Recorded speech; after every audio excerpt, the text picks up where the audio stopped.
कशिश मिश्रा जी, पुणे से। महाराज जी, आलस और मोबाइल के अधिक प्रयोग पर जीत कैसे पाया जाए?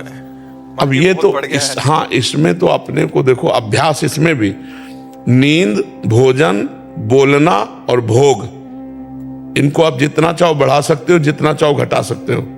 भोजन को थोड़ा थोड़ा कम करते जाओ तो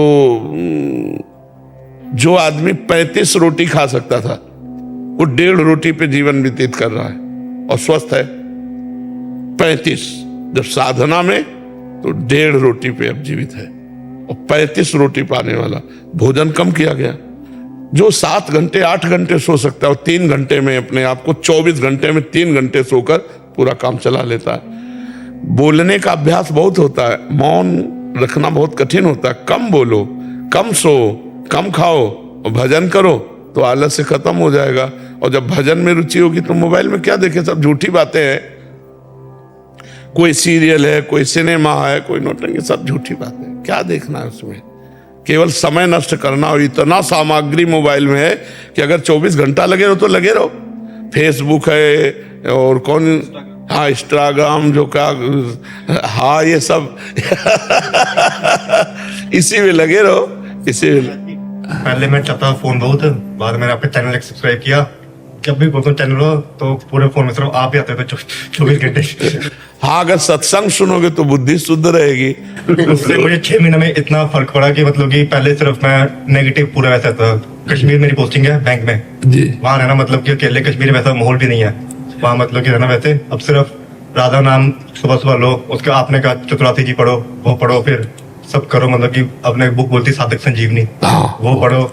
उससे मतलब कि इतना थोड़ा पॉजिटिव होता है फिर कि बस जो है बस यही है। बहुत सुंदर, बहुत सुंदर, बहुत सुंदर। महाराज ऐसा होता है कि जैसे आपका रील देखते कोई, ठीक है, तो फिर एकदम उत्साह होता है कि अब इस सुबह 4 बजे उठेंगे। 4 बजे का अलार्म भी लगा दूंगा मैं, और इतना घंटा मतलब माला करना है, मोबाइल सिर्फ आधा घंटा यूज करना है, वरना स्विच ऑफ करके रख दो। और 4 बजे का अलार्म 5 बजे, 6 बजे, 7 बजे। हमने जीवन में कभी अलार्म नहीं लगाया।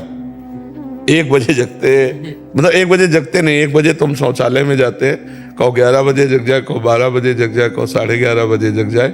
कैसे उठा जाता है? ऐसे थोड़ी उठा जाता है कि रजाई से झांक लिया, घड़ी देख लिया। पहला काम रजाई फेंको, पहला काम रजाई को फेंको और उठ के बैठ जाओ। और अगर झपकी आने लगे तो उतर के खड़े हो जाओ, टहलो, पानी पियो, शौच स्नान करो, फिर अपने साधन में लग जाओ। अलार्म थोड़ी उठाता है। अब और हम कह रहे हैं कि आप संकल्प करके लेटो कि मैं 3:30 बजे उठूं, तो आप देखोगे आपकी आंख खुलेगी और घड़ी में देखोगे 3:30 बजे। वो परमात्मा आपके संकल्प की पूर्ति करे। कभी घड़ी और अलार्म ये सब करो, अपने समय से उठ जाओ। अभ्यास से ऐसा हो जाता है। तो इसके लिए थोड़ा मेहनत करनी पड़ेगी कि अब जैसे अलार्म बजा, सुना तो तुरंत उठ जाओ, एकदम उठ जाओ, बिल्कुल आलस्य मत करो। ऐसा करो, पहले बिस्तर से हटो, रजाई फेंक दिया, बाहर हो गए, और फिर एकदम मुंह आदि धो करके फिर नाम जप करने लगो, जो अपनी दिनचर्या में लग जाओ। 4 बजे तो बहुत कम है, 4 बजे तो यहाँ सत्संग शुरू होता है।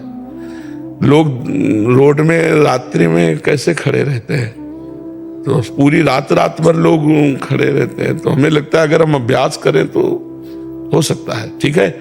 और मोबाइल का हम ये नहीं कह रहे कि आप बिल्कुल घंटा आध घंटा नियम रखें, हर समय मोबाइल में चिपना। आजकल तो ऐसे लोग कि गाड़ी भी चला रहे हैं तो मोबाइल का प्रयोग कर रहे, मरोगे और मारोगे।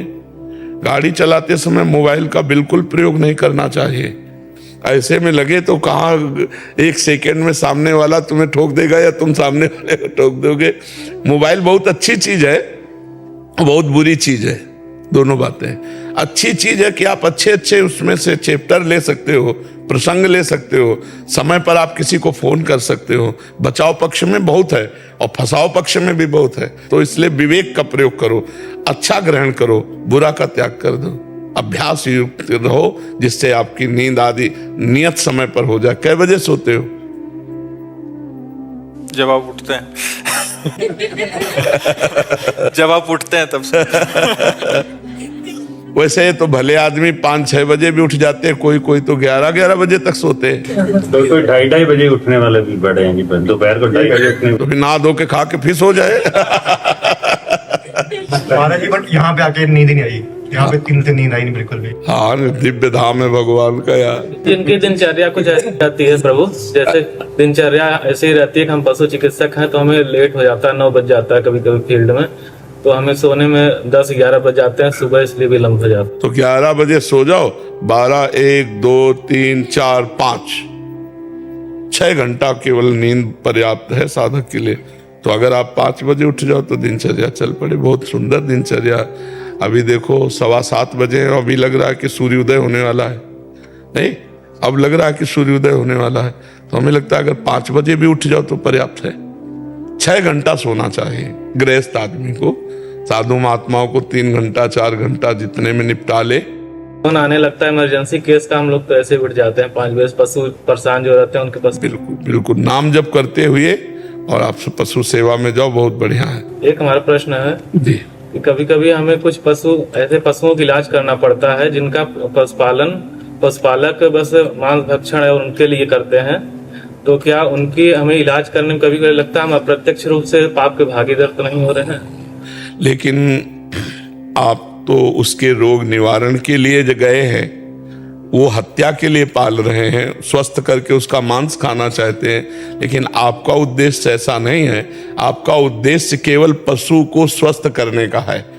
आपको आगे की बात नहीं सोचनी है। आपके पास मन में बड़ा व्यथित होते हैं कि हम इसको यहाँ बचा रहे हैं लेकिन आगे चल के इसको और दूर। हाँ, पर आगे की बात ना सोचो। वर्तमान के प्राप्त सेवा को आप केवल उस समय देखो कि इस समय इस पशु को मुझे बचाना है, मेरा कर्तव्य है इसे दुख रहित करना। आगे भगवान जाने। कहीं भी फोन आवे तो आप पहले उस पशु में भगवान देखिए और उस पशु को स्वस्थ करने की भावना कीजिए। यदि हम ऐसा सोचें कि इसको कल कोई मारेगा, तो आज ही हम मार रहे हैं, क्योंकि हमें सूचना मिल गई कि वो रोग से ग्रसित है और हम नहीं गए तो वो तो कल मारता, आज हमने मार दिया।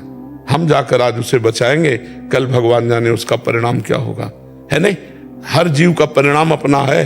तो इसलिए ऐसे विचार के द्वारा हम उस जीव की सेवा करते हैं। आगे का केस भगवान संभाले कि वो हत्या करेगा कि क्या करेगा। हम वर्तमान को देखकर उसको दुख निवृत्त कर देते हैं।